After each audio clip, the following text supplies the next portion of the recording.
You find out through a screenshot. Someone else's story, someone else's caption. A group chat you were not originally part of, forwarded to you almost as an afterthought.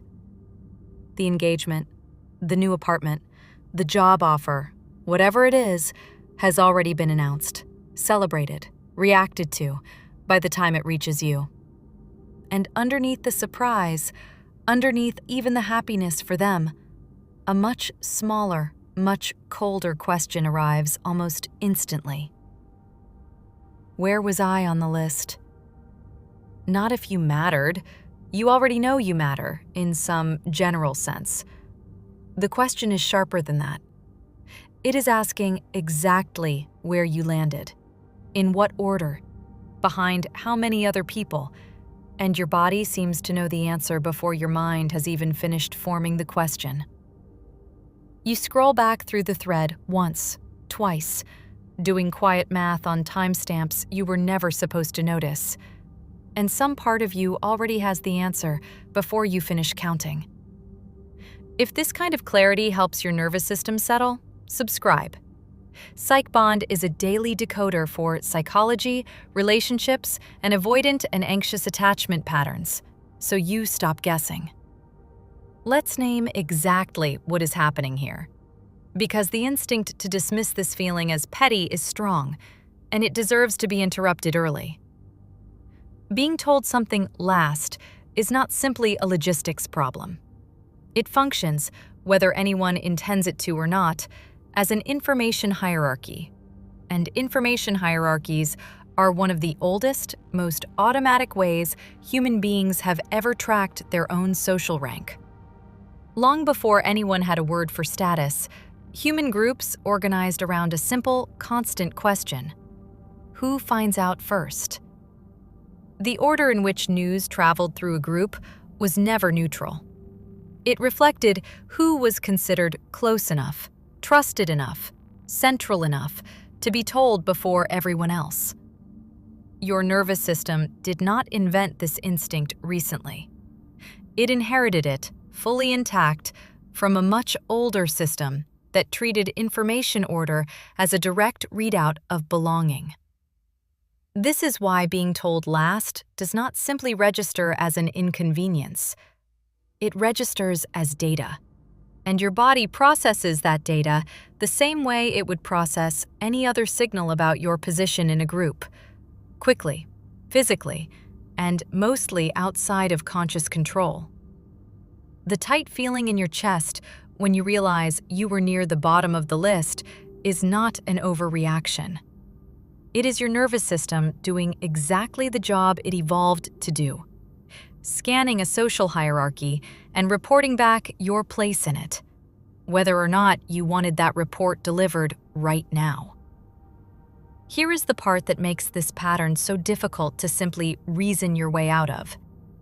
You can know, intellectually, that being told fifth instead of first does not actually change how much someone cares about you. You can tell yourself this repeatedly, calmly, in a completely rational internal monologue. And your body will still react as though something important just happened. Because, in a very real evolutionary sense, something important did happen. Ranking within a group used to determine access to protection, resources, and survival itself. Being near the bottom of who gets told first was never a small social detail in that older context. It was a direct indicator of how expendable you were considered to be.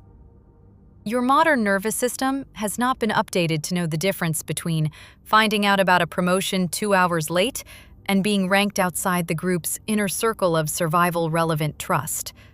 So, it responds to both with the same intensity. This often traces back further than any single relationship, too.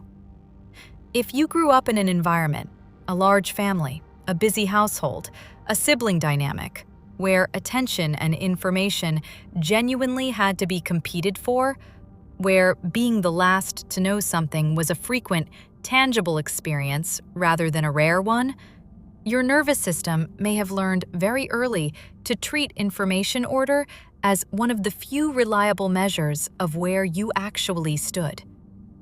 That template does not disappear in adulthood. It simply attaches itself to new relationships, new friend groups, new partners, quietly scanning each one for the same signal it learned to track a long time ago. Let's talk about why this specific form of ranking hits differently than other perceived slights. Because understanding the mechanism helps you stop treating the reaction as something to be ashamed of. Most day-to-day disappointments involve a single, isolated moment. Being told information late is different because it is retroactive. It does not just tell you something about right now, it forces you to mentally recalculate every other moment that came before it, wondering how many other times you were quietly further down the list than you assumed. This is why one instance of being told last can feel disproportionately heavy. It is rarely just about that one piece of news. It is about the sudden, unwelcome recalculation of an entire history you thought you understood correctly. You can watch this exact pattern show up in very specific, recurring moments if you pay attention. It shows up when a friend gets engaged and the group chat lights up hours before you get a private message explaining it separately, almost like an afterthought tacked onto the real announcement. It shows up when someone changes jobs and you find out through a professional platform update rather than a conversation, the same way a stranger would. It shows up during a family emergency, when you are the last relative looped in after everyone closer to the center has already been told, already reacted, already started making plans. None of these moments look dramatic in isolation, a slightly late text, a slightly delayed call. But tracked together, they form a very consistent map of exactly where you sit in the order that matters to someone. It is worth being precise here, because this pattern is easy to misread in the wrong direction, either by dismissing it entirely or by treating every delay as proof of exclusion. Not every instance of finding out late is a ranking signal. Sometimes information genuinely travels through practical channels rather than emotional ones. A person happens to be standing next to someone when news breaks. A group chat exists for entirely logistical reasons unrelated to closeness. Timing collides with someone's schedule in a way that has nothing to do with priority. The marker worth paying attention to is not a single delayed update. It is a consistent, repeating pattern. The same person, the same relationship, arriving near the bottom of the list again and again, across different kinds of news over an extended period of time. A single late notification is an accident. A durable pattern is a hierarchy, whether or not anyone involved would ever admit to ranking people that way on purpose. It is worth being fair here, because this pattern is easy to tip into something harsher than it needs to be. Wanting to be told things early is not the same as needing to be told everything immediately, and a healthy relationship does not require perfect, real-time updates on every detail of someone's life. The marker is not whether news sometimes reaches you a little late. The marker is whether, across a real stretch of time and across different kinds of moments, you can identify anyone who reliably lands earlier than you, in a pattern specific enough to notice, rather than scattered enough to simply be ordinary life. Now let's talk about what actually determines this order, because it rarely reflects a conscious decision anyone sits down and makes. Most people do not draft a list of who to tell first. Instead, information travels along the path of least emotional resistance, toward whoever feels safest, easiest, most predictable to share news with in that particular moment. This is where the pattern becomes genuinely revealing, not because it exposes malice, but because it exposes default hierarchy, the automatic, largely unconscious order of who a person reaches for first when something real happens in their life. That automatic order is not random. It reflects who they have learned they can be immediately open with, without having to manage a reaction, explain context, or brace for a complicated response. If you consistently land near the bottom of that automatic order, it is worth asking, honestly, why reaching you first does not feel like the easiest, most natural option. This is where the nervous system lens becomes especially useful, because it helps explain a strange contradiction many people experience with this exact pattern. You can be someone this person clearly loves, genuinely, in ways that show up consistently in other parts of the relationship, and still consistently land low on the information hierarchy. Love and information rank are not actually measuring the same thing, even though your body will initially process them as though they are identical. Love measures emotional investment. Information rank measures something narrower and more specific, ease of access in a specific kind of vulnerable moment, excitement, crisis, big news, whatever requires someone to be emotionally unguarded for a few minutes while they share it. Someone can love you deeply and still not experience you as the easiest, lowest friction place to land when they need to be unguarded. And that gap, not a lack of love, is usually what produces this exact pattern. Let's go a layer deeper, because this often traces back to something specific about how the person sharing news actually experiences vulnerability. Sharing real news, especially big, emotionally significant news, requires a small window of complete unguardedness before the polish, before the practiced version of the story, before anyone has had time to prepare a response. Some people only feel safe entering that unguarded window with people who have proven, through repetition, that they will not complicate the moment, will not ask hard follow-up questions too quickly, will not need immediate reassurance themselves, will simply receive the news cleanly. If you tend to respond to big news with intense emotional reactions, immediate follow-up questions, or a need for reassurance about what it means for you specifically, that instinct, while completely understandable, may be quietly training the people around you to reach for you second, not first. Simply because the unguarded window feels riskier with you than it does with someone who will just receive the news simply. It also helps to notice that not everyone reacts to the unguarded window the same way, which is part of why this pattern can feel so confusing to identify from the outside. Some people default to whoever is physically closest in the moment, a roommate, a coworker standing nearby, regardless of emotional closeness, simply because immediacy wins over intimacy in the heat of a real moment. Others default to whoever has historically reacted with the least complication, which may have nothing to do with how much they trust you specifically, and everything to do with a pattern they learned long before you were part of their life at all. Understanding which version you are dealing with does not erase the sting of landing low on the list, but it does change what the pattern is actually telling you about your specific relationship, versus what it is simply telling you about how this particular person processes big moments in general. This is not the same as saying the pattern is your fault. It means the pattern is often more about sequencing and safety than about affection. And once you can see that clearly, it becomes something you can actually influence, instead of something you can only feel wounded by. Now here is the part worth sitting with honestly, because sequencing and safety do not explain every version of this pattern, and it would be dishonest to pretend they always do.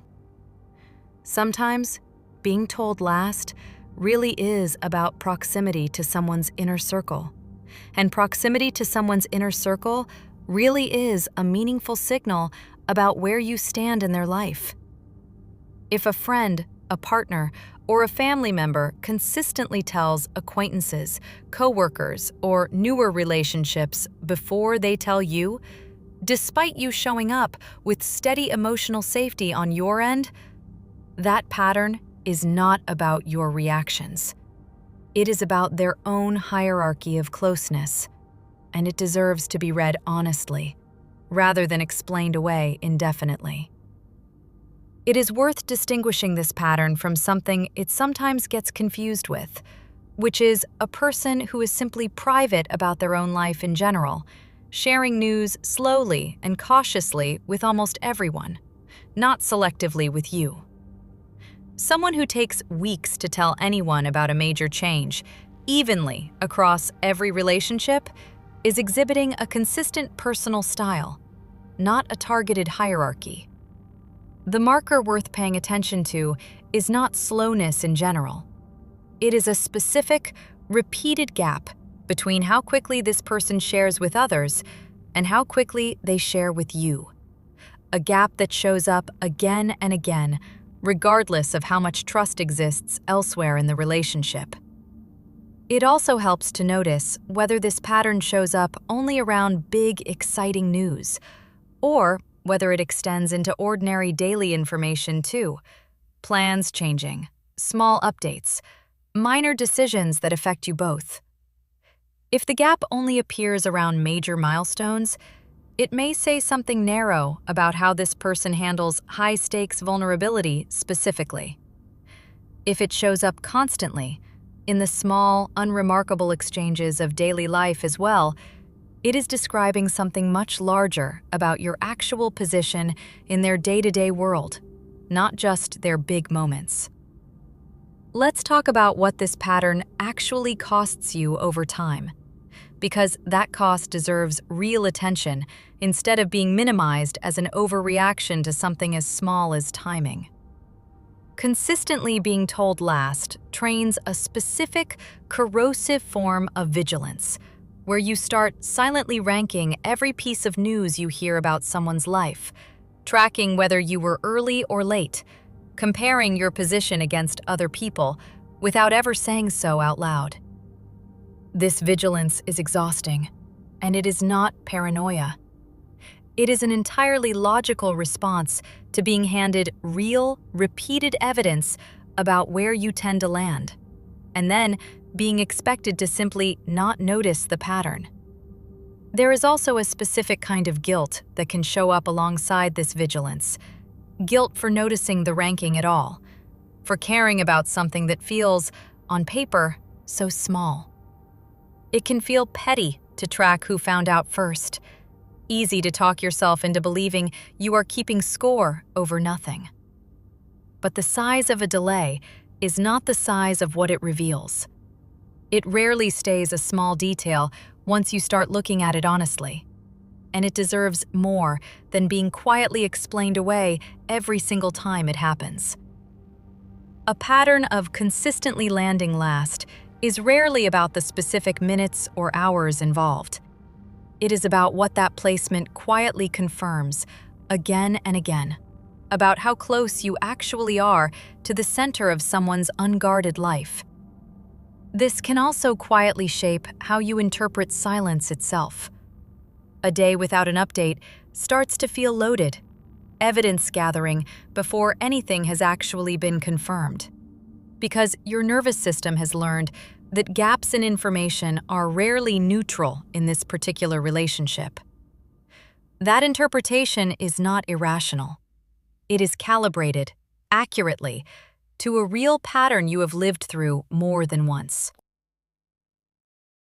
There is also a quieter cost worth naming, which is what this does to how you deliver your own news.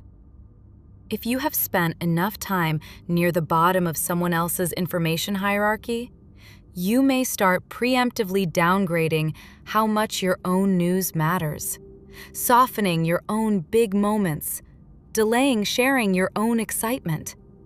Because some part of you has absorbed the belief that news only deserves urgency when other people decide it does.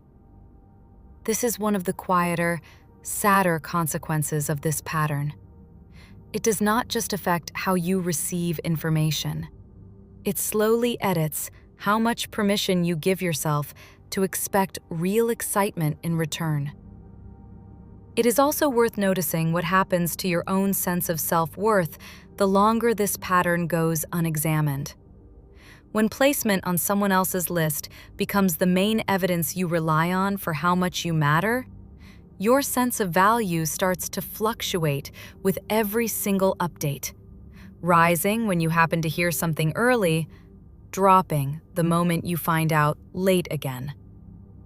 That is an exhausting, unstable foundation to build your own worth on, and it was never meant to carry that much weight in the first place. So what does this actually mean, practically, without turning this into a demand that everyone announce every piece of news in a specific ranked order? Because that expectation is neither realistic nor healthy for anyone involved. The first thing worth doing is separating the single incident from the pattern, the same distinction that matters everywhere in this kind of work. One delayed update, especially one explainable by logistics, timing, or circumstance, is not evidence of anything.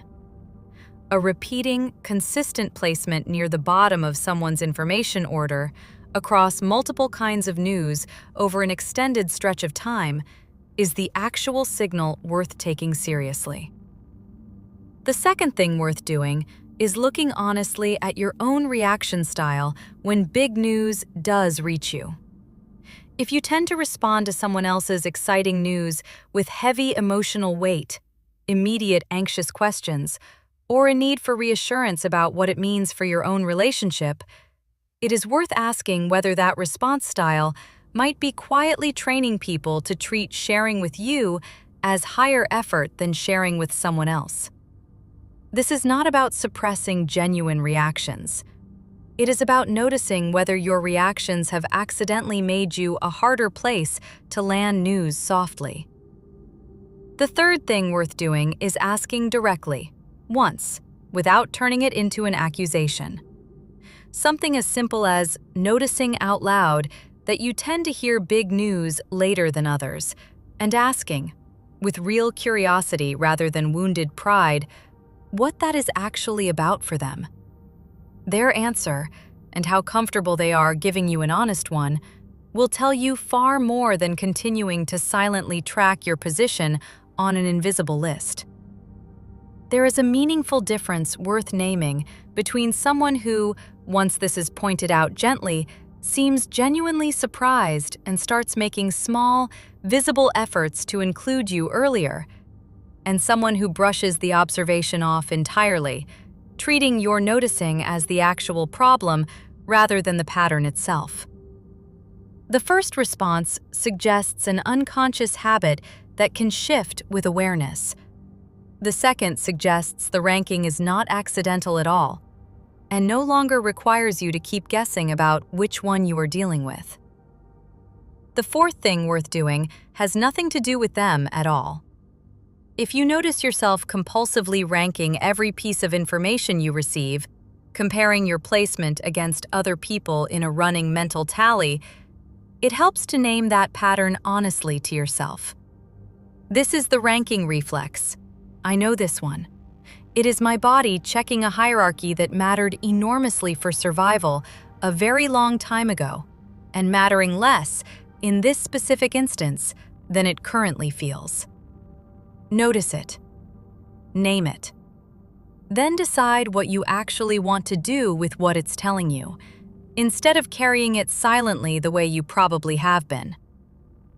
The fifth thing worth doing is deciding what you actually want to do with your own news going forward, separate from waiting for someone else's hierarchy to shift first. You are allowed to give your own big moments the urgency and excitement they deserve, regardless of where you currently sit on anyone else's list, because your relationship to your own life does not need anyone else's ranking system to grant it permission to matter. That is not weakness. That is simply what it looks like to finally take the pattern seriously instead of quietly absorbing it one more time. You are not asking for too much by wanting to feel like a safe, easy place for someone's real news to land. a relationship can survive occasional lateness without any real damage.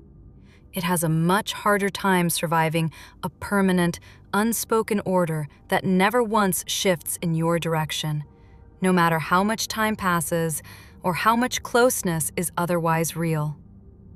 Being told last, sometimes, for ordinary, explainable reasons, is simply part of being human in a world full of overlapping schedules and imperfect timing. But consistently landing at the bottom of someone's information hierarchy, across time, across different kinds of news, is not a small detail to be explained away indefinitely. What you deserve is not to be told everything first, every time. It is a relationship steady enough that where you land on the list stops feeling like a referendum on where you stand in someone's life at all. Somewhere in all of this, it is worth remembering that wanting to be reached for early is not vanity, and it is not keeping score for the sake of it. It is a reasonable, human hope to be one of the first places someone's real life lands. Not because you demand it, but because that placement, over time, is one of the clearest windows into how close you actually are, underneath whatever gets said out loud. If this helped your body feel a little safer, liking or following this, wherever you're listening or watching, helps it reach someone else who needs this clarity. Welcome to PsychBond. You're safe here.